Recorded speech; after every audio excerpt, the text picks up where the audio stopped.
पाकिस्तान में कारोबारी माहौल में बेहतरी आने लगी है। SECP के तहत नई कंपनियों की रजिस्ट्रेशन में रिकॉर्ड इजाफा। सरमाकारी कंपनी रजिस्ट्रेशन में मुस्बत पेशरफ रिकॉर्ड की गई। तारीख में पहली बार एक माह में 4082 कंपनियों की रिकॉर्ड रजिस्ट्रेशन मुकम्मल।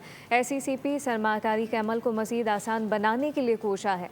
पाकिस्तान में कारोबारी माहौल में बेहतरी आ गई है, जबकि SECP के तहत नई कंपनियों की रजिस्ट्रेशन में रिकॉर्ड इजाफा। सरमाकारी और कंपनी रजिस्ट्रेशन में मुस्बत पेशरफ रिकॉर्ड की गई।